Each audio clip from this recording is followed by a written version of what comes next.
Hello दोस्तों, मैं Rakesh Roshan learn tech to tech channel से। और आज जो मैं वीडियो लाया हूँ उसमें मैं बात करूँगा जावा डेटा टाइप्स के ऊपर।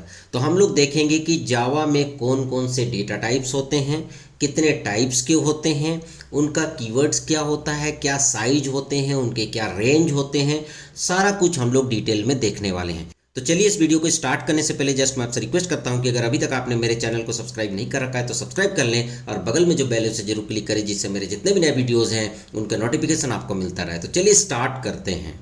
तो यहाँ पर हम लोग सबसे पहले देखते हैं कि डेटा टाइप होता क्या है।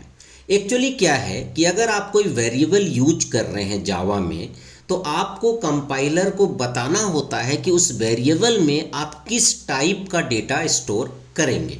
जैसे सपोज दैट एक आपने नम वेरिएबल लिया है, ठीक है, और इसमें अगर आपको इंटीजर टाइप का वैल्यू स्टोर करना है तो आपको लिखना पड़ेगा इंट नम, जिससे कंपाइलर को पता चलेगा कि ये जो नम वेरिएबल है इसमें यूजर जो डेटा स्टोर करेगा उसका टाइप होगा इंटीजर। ठीक है, तो इस काम के लिए हम लोग डेटा टाइप यूज करते हैं। तो यहाँ पर ये जो इंट है ये एक डेटा टाइप है। तो चलिए देखते हैं कि कितने टाइप के डेटा होते हैं जावा में। तो सबसे पहला होता है प्रिमिटिव डेटा टाइप और दूसरा होता है नॉन प्रिमिटिव डेटा टाइप। यहाँ पर हम लोग प्रिमिटिव डेटा टाइप को हम लोग बेसिक डेटा टाइप भी बोल सकते हैं, और यहाँ पर नॉन प्रिमिटिव डेटा टाइप को हम लोग डिराइव्ड डेटा टाइप भी बोल सकते हैं या सेकेंडरी डेटा टाइप भी बोल सकते हैं, और प्रिमिटिव डेटा टाइप को हम लोग प्राइमरी डेटा टाइप भी बोल सकते हैं। जैसे आप सी में या सी प्लस प्लस में आप लोग देखते होंगे, जैसे इंट होता है, फ्लोट होता है, ठीक है, ये क्या है, ये प्रिमिटिव डेटा टाइप के कैटेगरी में आते हैं। और यहाँ पर जैसे एरे हो गया, ठीक है, या फिर सी लैंग्वेज में अगर आप देखेंगे तो स्ट्रक्चर हो गया, यहाँ पर जावा में जैसे स्ट्रिंग हो गया, या फिर यहाँ पर क्लास हो गया, ये सब जो है आपके नॉन प्रिमिटिव डेटा टाइप में आएंगे। ठीक है, तो इस वीडियो में हम लोग प्रिमिटिव डेटा टाइप को बहुत ही डिटेल में देखेंगे और उसके बाद हम लोग एरे, स्ट्रिंग, क्लास के लिए अलग अलग वीडियो बनाएंगे। तो चलिए सबसे पहले हम लोग देखते हैं कि प्रिमिटिव डेटा टाइप क्या होता है और कौन कौन से डेटा टाइप हैं जो कि प्रिमिटिव के अंदर आते हैं। तो जैसे पहला है boolean, byte, char, short, integer, long, float, double. तो ये जो है कुछ प्रिमिटिव डेटा टाइप हैं। सबसे पहला है बूलियन। बूलियन में आप जो है ट्रू या फॉल्स स्टोर कर सकते हैं। बाय डिफ़ॉल्ट वैल्यू इसका फॉल्स होता है और ये कितना साइज लेता है, 1 बिट साइज लेता है। ठीक है, यहाँ पर एग्जांपल के तौर पे आप देख सकते हैं ट्रू फॉल्स, और इसका रेंज ऑफ वैल्यूज भी ट्रू फॉल्स होता है, मतलब 2 ही वैल्यू होते हैं। उसके बाद आता है बाइट।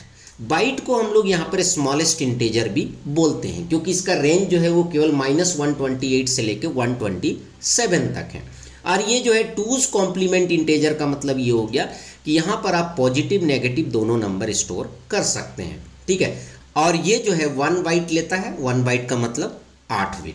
ठीक है, उसके बाद नेक्स्ट है कैर डेटा टाइप, जिसमें कि हम कैरेक्टर को जो है स्टोर कर सकते हैं, जैसे स्मॉल ए, बीटा, न्यू लाइन, और ये कुछ यूनिकोड वैल्यूज़ हैं। यहाँ पर बाय डिफ़ॉल्ट जो वैल्यू होता है कैरेक्टर का वो नल होता है, और नल का जो यूनिकोड वैल्यू होता है वो हम लोग लिखते हैं /u 4 टाइम्स 0। ये 2 बाइट यहाँ पर लेता है। उसके बाद है शॉर्ट, ये भी एक तरह का इंटीजर ही है, ठीक है, पर इसका रेंज थोड़ा बढ़ जाता है। इसका रेंज हो जाता है -32768 से लेकर 32767 तक। इनके बीच में कोई भी नंबर आप ले सकते हैं, और ये 2 बाइट लेता है। उसके बाद आता है इंट, ऑब्वियसली ये भी इंटीजर है। ठीक है, यहाँ पर इसका रेंज जो है फिर से बढ़ जाता है, तो यहाँ पर इंट भी इंटीजर है और शॉर्ट भी इंटीजर ही है, और यहाँ पर बाइट भी इंटीजर है। बस ये क्या है कि तीनों के रेंज अलग हैं, आपको अपने रिक्वायरमेंट के अकॉर्डिंग आपको डेटा टाइप लेना है। ठीक है, यहाँ पर ये 32 बिट लेता है साइज, और यहाँ पर ये एग्जाम्पल आप देख सकते हैं। उसके बाद आता है लॉन्ग।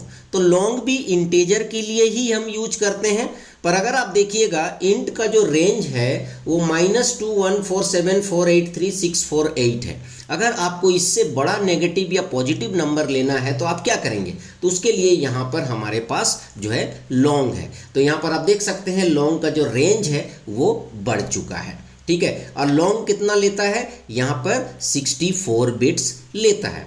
यहाँ पर लॉन्ग वैल्यूज़ लेने के लिए आपको लास्ट में कैपिटल L लिखना पड़ेगा, जिससे पता चलेगा कि ये इंटेजर नहीं है बल्कि लॉन्ग है। उसके बाद आता है फ्लोट और डबल। फ्लोट और डबल हम लोग यूज करते हैं फ्रैक्शनल नंबर को स्टोर करने के लिए, जैसे 2.3, 10.4 इस तरह के नंबर, ठीक है। तो फ्लोट जो है वो 32 बिट लेता है, जबकि डबल जो है वो 64 बिट लेता है। यहाँ पर एग्जाम्पल में आप देख सकते हैं, ये जो नंबर्स हैं ये फ्लोट में हैं और ये जो नंबर्स हैं ये डबल में हैं।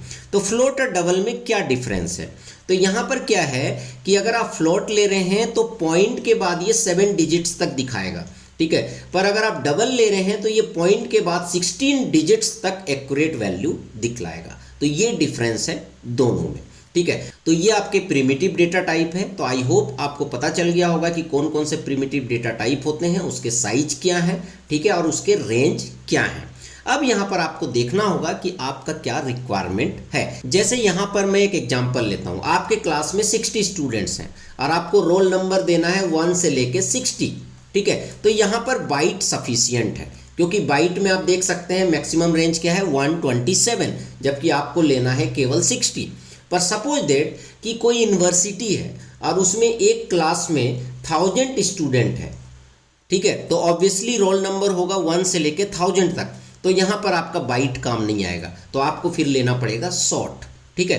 तो इस तरह से आपको अपना रिक्वायरमेंट देखना पड़ेगा। अब हम लोग देखते हैं non primitive data type. Non primitive data type को हम लोग ऑब्जेक्ट डेटा टाइप भी बोलते हैं जावा में, ठीक है। तो नॉन प्रिमिटिव डेटा टाइप में आता है एरेज, स्ट्रिंग, क्लास, इंटरफेस। तो ये सब जो है नॉन प्रिमिटिव डेटा टाइप है। तो इन सभी नॉन प्रिमिटिव डेटा टाइप के बारे में पूरे डिटेल में हम लोग अलग अलग वीडियो में देखने वाले हैं। तो चलिए दोस्तों, आई होप कि आपको वीडियो पसंद आया होगा। अच्छा लगा तो लाइक करें, शेयर करें, कमेंट करें, और अगर अभी तक आपने मेरे चैनल को सब्सक्राइब नहीं कर रखा तो सब्सक्राइब कर लें और बगल में जो बेल है उसे जरूर क्लिक करें, जिससे मेरे जितने भी नए वीडियोस हैं उनके नोटिफिकेशन आपको मिलता रहे। Thank you and good bye.